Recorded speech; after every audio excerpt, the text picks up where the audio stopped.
Ahora, el gusto de presentar la siempre esperada columna de Fernando Borroni. Buen día, Fer. Buen día, Víctor Hugo. Qué importante es que en nuestro país el gobierno nacional tenga como objetivo lograr la unidad de los argentinos y las argentinas. La unidad como valor político siempre es digno de ser puesto en consideración. Y es más digno aún trabajar en ese sentido, sabiendo lo costoso que suele ser. Cuando el frente que hoy gobierna se constituyó como el Frente de Todos, precisamente perseguía ese objetivo, la unidad como instrumento, no solo para ganar una elección, sino para luego llevar adelante determinadas políticas. Por tanto, más allá de la histórica e innegable grieta que existe en nuestro país y en la región toda, hay mucho que aún se puede vincular, que aún se puede unir en la Argentina, y es necesario hacerlo. Recuerdo que durante el gobierno de Mauricio Macri la idea de la unidad dentro del campo nacional y popular tenía límites, y esos límites eran hombres y mujeres concretos, eran nombres. ¿Se acuerdan?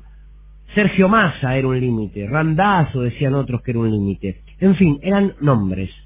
A medida que el gobierno de Mauricio Macri hambreó la Argentina y la hambreaba, la necesidad de sacarlo del gobierno condujo inevitablemente hacia un camino de unidad como un instrumento precisamente para triunfar electoralmente. El límite entonces dejaron de ser los nombres y pasó a ser la realidad.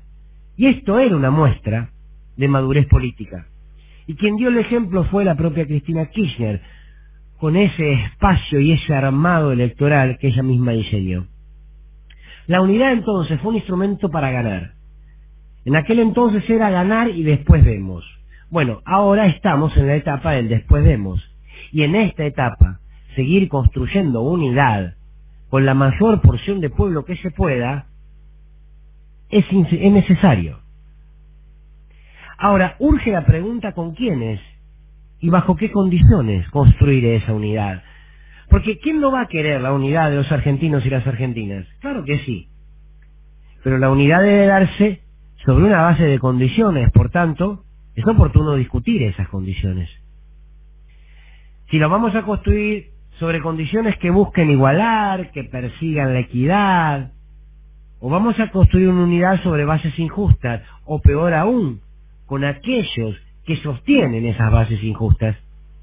Unir lo desigual siempre es más difícil, pero además huele a injusto. La unidad entre el opresor y el oprimido no es unidad. La unidad entre el amo y el esclavo, entre los estafadores y los estafados, no es unidad.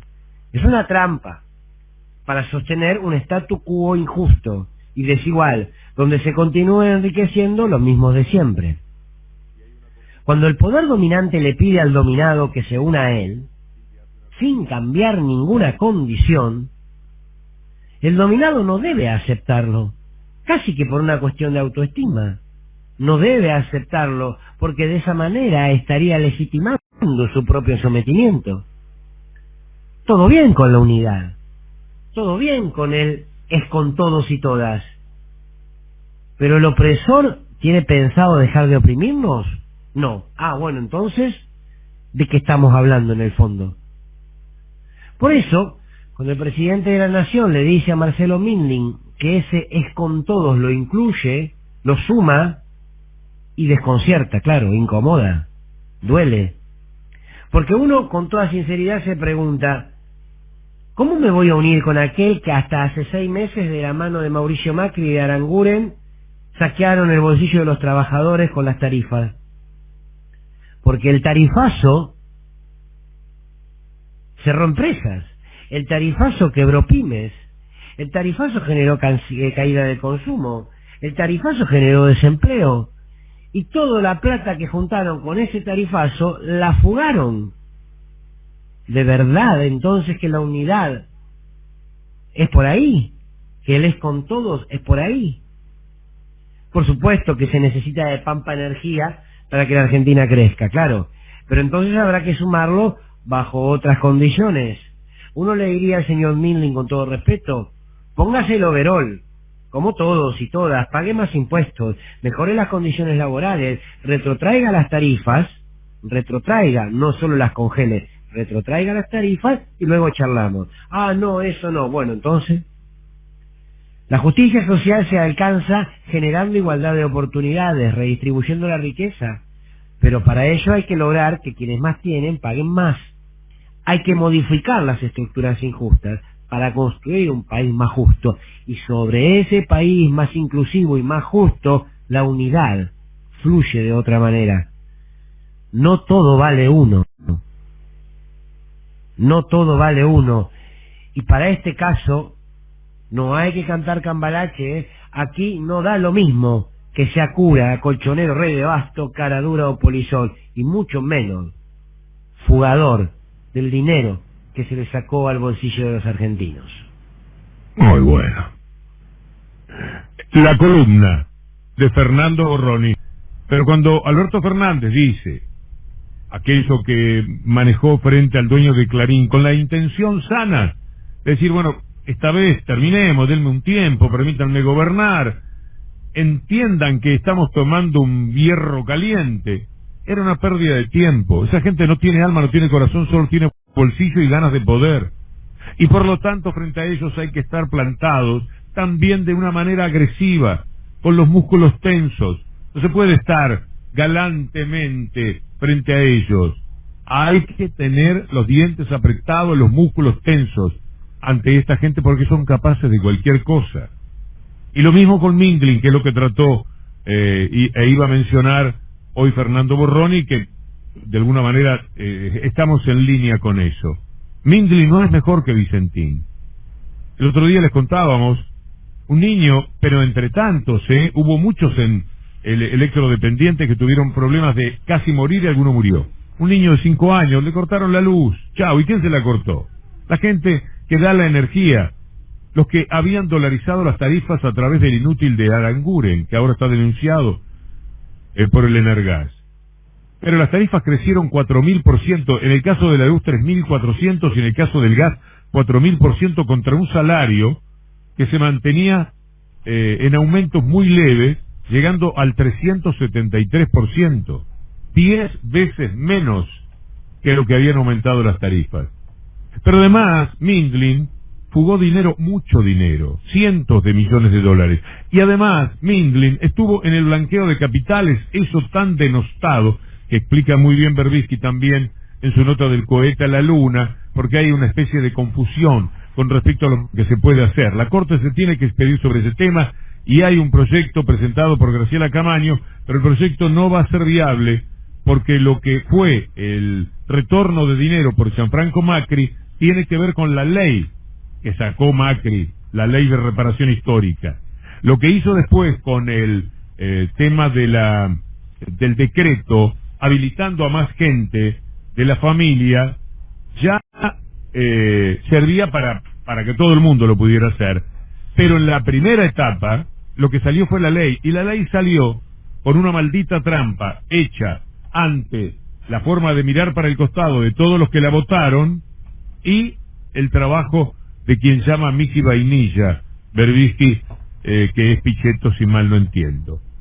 Entonces, lo que pasó en aquel momento con el tema del impuesto, lo de Gianfranco Macri, con la trampa que hizo Miki Vainilla con Macri, y creo que, no sé cómo fue la actitud de Massa en ese tema, permitió, no me acuerdo al menos, permitió que la ley saliera y que Gianfranco Macri pudiera traerlo porque todavía eran nada más que los padres, los hijos y la mujer los que no podían traer el dinero.